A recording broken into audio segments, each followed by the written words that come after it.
सबसे पहले आपको बताएं, अमेरिका में नई तारीख रकम, साबिक सदर मुजरिम करार, फौज फिल्मों की अदाकारा को $1,30,000 देकर खामोश रखने का मुकदमा। डोनाल्ड ट्रंप तमाम 34 इल्जामात में कसूरवार करार दे दिए गए। 12 अरकान पर मुश्तमिल ज्यूरी ने मुत्तफिका फैसला सुना दिया। साबिक सदर पर इल्जाम था कि उन्होंने स्टॉर्मी डैनियल से जिनसी ताल्लुक छुपाने के लिए जालसाजी की। न्यूयॉर्क की अदालत के जज डोनाल्ड ट्रंप के खिलाफ फैसला 11 जुलाई को सुनाएंगे। साबिक सदर को 4 बरस से 136 बरस तक कैद का सामना। सदारती इंतखाबात से 5 माह पहले अदालती फैसले ने अमरीकी सियासत में भौचाल पैदा कर दिया।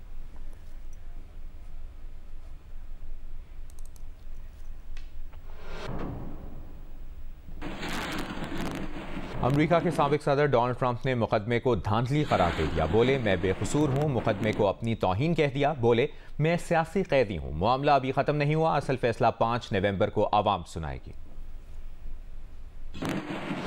डोनाल्ड ट्रंप के इंतहाई करीबी साथी सेनेटर लिंडसे ग्राहम का कहना है कि रिपब्लिकन लीडर की जानिब से अपील अदालती फैसले को उड़ाकर रख देगी। अमरीकी आइन के तहत सदर का इलेक्शन लड़ने के लिए उम्र 35 बरस होना, अमरीकी शहरी होना और 14 बरस तक अमरीका में मुकीम रहना शर्त है।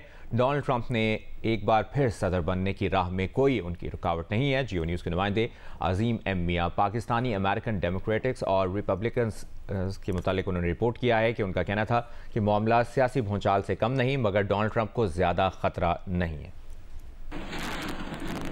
ज्यूरी ने वर्डिक्ट दिया है, अभी जज ने अपना फैसला नहीं सुनाया कि इनको क्या सजा हो सकती है।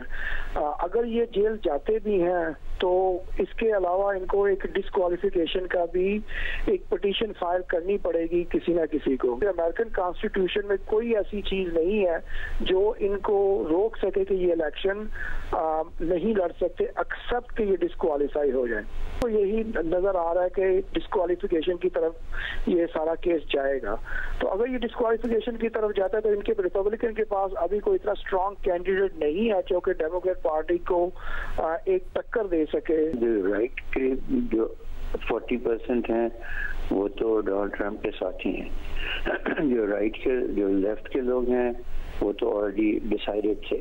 जो न्यूट्रल वोट है उनको फर्क पड़ेगा इससे। यस, न्यूट्रल वोट हैं जो बीच में लोग नीदर राइट और लेफ्ट, डेमोक्रेट और रिपब्लिकन स्ट्रांग नहीं है ना, तो वो उनको फर्क पड़ेगा। वो ये समझेंगे भाई इसने कोई डाली तो कुछ तो की होगी। मैं सारे काउंट पे उनको उन्होंने पॉजिटिव दिया है, तो एक नहीं कि कुछ काउंट पे नहीं दिया, कुछ काउंट पे किया है।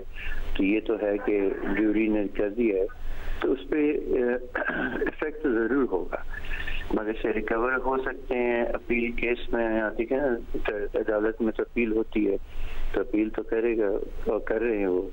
कानून में अमेरिका में अगर आपको इनकासरेट कर भी दिया है, अरेस्ट भी कर दिया है, तो कोई बात नहीं। आप एज लॉन्ग एज आप अमेरिका में पैदा हुए हैं, 14 साल से रह रहे हैं, तो आप सदर के लिए आप लड़ें। अगर जीत गए तो जीत गए। तो उन कानूनी सतह पे उनके पास जो है इजाजत है, और वो अभी अपील भी तो करेंगे ना। ये तो अभी छोटे कोर्ट ने किया है, अभी तो न्यूयॉर्क के अंदर भी अपील कोर्ट है, फिर न्यूयॉर्क का एक एपेक्स कोर्ट है, फिर सुप्रीम कोर्ट है, वकला उनके अपने हैं। अभी तो वो घसीटेंगे क्योंकि नवंबर में इलेक्शन है। तो अगर वो उनको मतलब ये अगर वो स्पीड थ्रू भी करती है एस्टैब्लिशमेंट और उनको सजा जो है ये लग भी जाती है, हथकड़ी भी लग जाती है, वो फिर भी सियासत कर सकते हैं, मगर लोग अनकंफर्टेबल होंगे। एविडेंस जो है वो इतना स्ट्रॉन्ग है कि उसको डिनाई नहीं किया जा सकता है। तो रेन मेटाफोर की बात हो रही है कि रेन मेटाफोर यूज किया गया है, तो वही इनकी कन्विक्शन का बाइस बना है। और अब इट्स टू अर्ली टू से कि आगे क्या होना है। बेसिकली जैसे आपने बताया, एक कंडीशन और है कि यूएस बॉर्न भी होना चाहिए प्रेसिडेंट को। तो बाकी ये है कि अब पार्टी के ऊपर डिसाइड, अभी तो पार्टी की नॉमिनी भी नहीं है ना।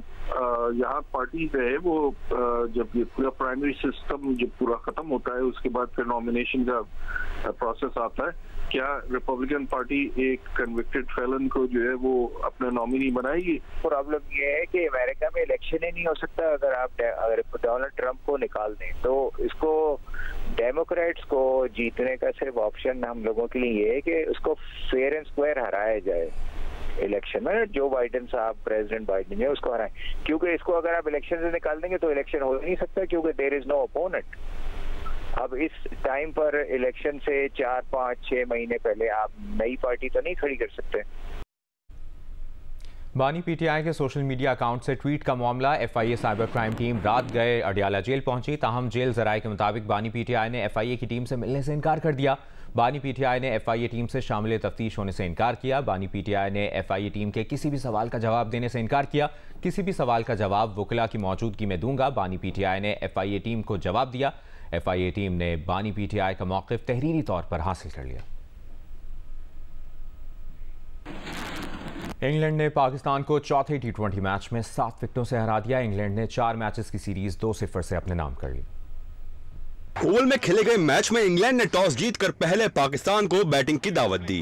ओपनर बाबर आजम और मोहम्मद रिजवान ने 59 रन का अच्छा आगाज फराहम किया। बाबर आजम 22 गेंदों पर 5 चौकों और 1 छक्के की मदद से 36 रन बनाने में कामयाब रहे। इसके बाद फिर लाइन लग गई। मोहम्मद रिजवान 23 रन बनाकर पवेलियन पहुंचे। फखर जमान 9, शादाब खान और आजम खान 0 पर वापस लौटे। इफ्तिखार अहमद और उस्मान खान ने छठे विकेट पर 40 रन की शराकत बनाई। उस्मान खान 38 रन बनाकर आउट हुए। इफ्तिखार अहमद ने 21 और नसीम शाह ने 16 रन बनाए। पाकिस्तानी टीम आखिरी ओवर की 5वीं गेंद पर 157 रन बनाकर आउट हो गई। लिविंगस्टन, आदिल रशीद और मार्क वुड ने 2-2 खिलाड़ियों को आउट किया। जवाबी इनिंग्स में इंग्लिश ओपनर्स फिल सॉल्ट और जोश बटलर ने जारहाना आगाज फराहम किया। दोनों ने 7वें ओवर में स्कोर 82 रन तक पहुंचा दिया। फिल सॉल्ट 45 रन की इनिंग्स खेलने में कामयाब रहे। 101 रन पर जोश बटलर 39 रन बनाकर आउट हुए। विल जैक्स ने 20 रन बनाए। इब्तदाई तीनों विकेटें हारिस रऊफ ने हासिल की। 6 विकेट पर जॉनी बेयरस्टो और हैरी ब्रुक ने बकिया 46 रन हासिल करके इंग्लैंड को 7 विकेट से फतह दिला दी। बेयरस्टो 28 और ब्रुक 17 रन बनाकर नाकाबिल शिकस्त रहे।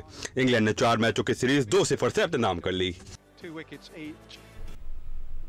टीम उम्दा बॉलिंग और अच्छी बैटिंग में नाकाम, पाकिस्तानी फैंस के दिल टूट गए। मैच देखने के लिए मुख्तलिफ शहरों से आए शायकीन क्रिकेट का क्या कहना था, देखिए। इतने लोग हम सपोर्ट करने के लिए आए तो उनकी परफॉर्मेंस देखें, टीम में कोई जज्बे नाम की चीज़ ही नजर नहीं आई। बहुत डिसअपॉइंटिंग हुई है ये, बहुत इन्होंने नाकिस फील्डिंग की है। कोई इनको पता नहीं है, प्लान नहीं है इनके पास। रियलिटी एक्सेप्ट करो भाई। बटलर ऐसे खेलना था, बटलर जो था ना, बटलर 157 टारगेट था ना, हमारे वाले खेलते ना ये गेम खत्म करते 19 ओवर में। हम वर्ल्ड कप पे जाएंगे और कहेंगे बारिश हो जाए, उसका रन रेट गिर जाए। हम क्या ये एक्सपेक्ट करते हैं यार?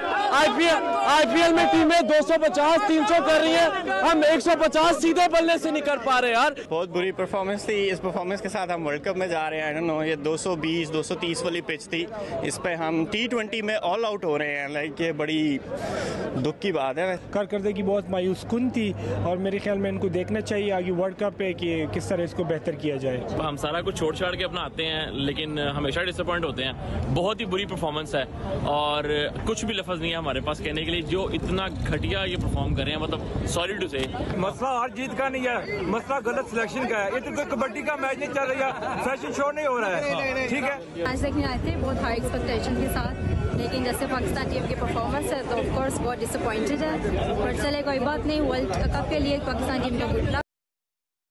इंटरमीडिया T20 कप के फाइनल में जियो न्यूज ने ARY को 8 रन से हरा दिया। जियो न्यूज के हम्माद अहमद 36 रन और 2 विकेटों के साथ प्लेयर ऑफ द फाइनल करार पाए। कराची के ईस्टर्न क्रिकेट ग्राउंड पर खेले गए फाइनल में जियो न्यूज ने पहले बैटिंग की और 4 विकेट के नुकसान पर 169 रन बनाए। अजहर इसहाक 51 और जाफर हुसैन 48 रन के साथ नुमाया रहे। जवाब में ARY की टीम मुकर्रर ओवर में 5 विकेट के नुकसान पर 161 रन तक पहुंच सकी। ARY की जानिब से मोहम्मद अतीक ने 85 रन की इनिंग्स खेली। टूर्नामेंट में मीडिया हाउसेज की 8 टीमों ने शिरकत की। फाइनल के मेहमान खुसूसी DG KDA शुजात हुसैन ने इनामात तकसीम किए। Army chief general Syed Asim Munir की ज़ेर सदारत 83वीं फॉर्मेशन कमांडर्स कॉन्फ्रेंस शुरका ने कहा कि रियासती इदारों बिलखुसूस अफवाज पाकिस्तान के खिलाफ डिजिटल दहशतगर्दी मज़मूम सियासी मकासद के हुसूल के लिए बैरूनी सहूलतकारों की मदद से की जा रही है। इसका मकसद झूठ और प्रोपेगेंडे के जरिए पाकिस्तानी कौम में मायूसी फैलाना और कौमी इदारों बिलखुसूस अफवाज पाकिस्तान और अवाम के दरमियान खलीज डालना है। 9 मई के मुजरिमान के खिलाफ फौरी और शफाफ अदालती और कानूनी कार्रवाई के बगैर मुल्क ऐसे साजिशी अनासर के हाथों हमेशा यरगमाल रहेगा। जरमीन ज़हरा की रिपोर्ट देखिए। ISPR के मुताबिक फॉर्मेशन कमांडर कॉन्फ्रेंस को जियो स्ट्रेटेजिक हालात, कौमी सलामती के लिए उभरते चैलेंजेस और मल्टी डोमेन खतरात से निपटने के लिए पाक फौज की हिकमत अमली से मुतल्लिक आगाह किया गया। शुरका कॉन्फ्रेंस ने कहा रियासती इदारों बिलखुसूस अफवाज पाकिस्तान के खिलाफ डिजिटल दहशतगर्दी मज़मूम सियासी मकासद के हसूल के लिए बैरूनी सहूलतकारों की मदद से की जा रही है। इसका मकसद झूठ और प्रोपेगेंडे के जरिए पाकिस्तानी कौम में मायूसी फैलाना और कौमी इदारों बिलखसूस अफवाज पाकिस्तान और अवाम के दरमियान खलीज डालना है। पाकिस्तानी कौम ऐसे मकरू अज़ाइम से पूरी तरह बाखबर है और इन नापाक कुव्वतों के मज़मूम इरादों को शिकस्त दी जाएगी। फोरम ने कहा, मुल्क के वसीतर मुफाद में लाजिम है कि 9 मई के मनसूबा साजों, मुजरिमों, हौसला अफजाई करने वालों और सहूलतकारों को इंसाफ के कटहरे में खड़ा किया जाए। 9 मई के मुजरिमान के खिलाफ फौरी और शफाफ कानूनी कार्रवाई के बगैर मुल्क ऐसे साजिशी अनासर के हाथों हमेशा इरगमाल रहेगा। फोरम ने पाकिस्तान में दहशतगर्दी की मनसूबाबंदी के लिए अफगान सरजमीन के इस्तेमाल पर सख्त तहफ़्फ़ुज़ात का इजहार किया और कहा, पाकिस्तान के दुश्मन हमारी सिक्योरिटी फोर्सेज और मासूम शहरियों को निशाना बनाने के लिए अफगानिस्तान को इस्तेमाल कर रहे हैं। फोरम ने दहशतगर्दी को फैसलाकुन शिकस्त देने के लिए केपी में नए जमशुदा इजला और बलूचिस्तान में समाजी इक्तसादी तरक्की की जरूरत पर जोर दिया ताकि प्रोपेगेंडा करने वाले बैरूनी अनासर का मुकाबला किया जा सके। शुरा ने कहा, प्रोपेगेंडा करने वालों की पुष्ट पनाही गैर मुल्की स्पॉन्सर्ड प्रॉक्सीज के जरिए की जाती है ताकि बलूचिस्तान के नौजवानों को अमन तरक्की से दूर रखा जा सके। फोरम ने कश्मीरियों के हक की खुद इरादियत की हिमायत जारी रखने का आदा किया और रफा ऑपरेशन समेत दीगर इसराइली ऑपरेशन रोकने के लिए आलमी अदालत इंसाफ के फैसले की हिमायत की। आर्मी चीफ ने मुख्तलिफ मशकों के दौरान फॉर्मेशन के आला तरबियती मेयार और इंसदाद दहशतगर्दी की कार्रवाइयों में अफसरान और जवानों की शानदार कारकर्दगी को सराहा। सरमीन ज़हरा, जियो न्यूज़, इस्लामाबाद। आगे बढ़ते हैं, आपको बताएं, हैदराबाद में गैस सिलेंडर धमाका, 6 बच्चे जाम बहक हो गए, झुलसकर 52 शहरी जख्मी हो गए। अक्सर जख्मी 60% से ज़ायद झुलसे हुए हैं। कई की हालत तशवीशनाक बताई जा रही है। गैस सिलेंडर फटने के 21 जख्मियों का कराची के सिविल और निजी अस्पताल में इलाज जारी है।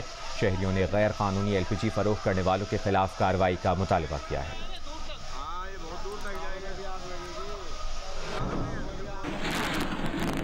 हैदराबाद में गैस सिलेंडर फटने और आग लगने के नतीजे में कराची सिविल बर्न वार्ड लाए गए। मजीद 2 बच्चे दम तोड़ गए। जाम बहक अफराद की तादाद 6 हो गई। 13 अफराद सिविल बर्न वार्ड अस्पताल में जबकि 6 जख्मी गुलशन इकबाल के निजी अस्पताल में ज़ेरे इलाज हैं।